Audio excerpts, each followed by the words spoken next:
話難以想象啊！因為一位天地嘅主，至高嘅神，我哋嘅創造主啊，可以對創造物咁樣講：你要我為你作什麼？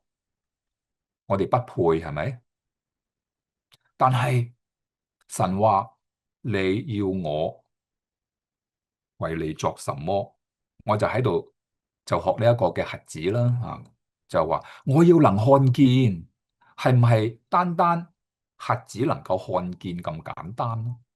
我同神講就話，我要看見啊喺屬靈領域裏邊嘅真實啊，我要喺屬靈嘅層面裏邊更多嘅了解，我要喺聖經嘅話語裏邊有更多嘅明白。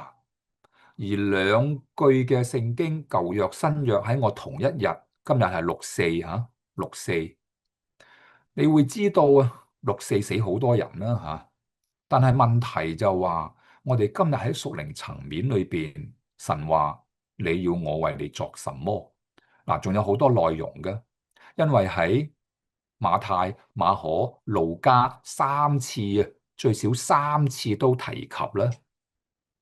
你要我為你作什麼？對呢個瞎子所以今日咧，我哋盼望所有嘅弟兄姊妹，我哋好似冇眼瞎，但係我哋靈裏邊係咪真係咁清楚咧？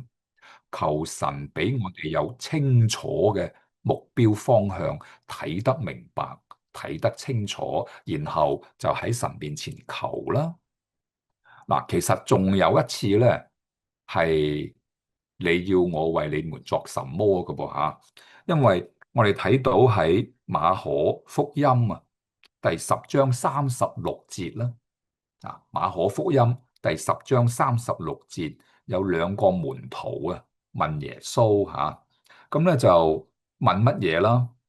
佢話耶穌說啦，要我給你們作什麼啊？咁呢兩個門徒就係雅各、約翰，就話坐喺你嘅左右兩邊，記唔記得啊？同樣喎，呢個係門徒問喎。咁我自己就喺神面前祈禱。門徒問嘅問題咧，就係話坐喺耶穌嘅左右邊咁咧就耶穌話你唔知道你哋所求嘅係乜嘢，但係咧你都要為到我擺上犧牲個重點喺邊度咧？弟兄姊妹，今日如果耶穌基督或者耶和華喺異象、異夢或者喺你嘅唔同嘅情況裏邊有機會問你，我可以為你作什麼啊？你點樣祈禱啊？你求啲乜嘢啊？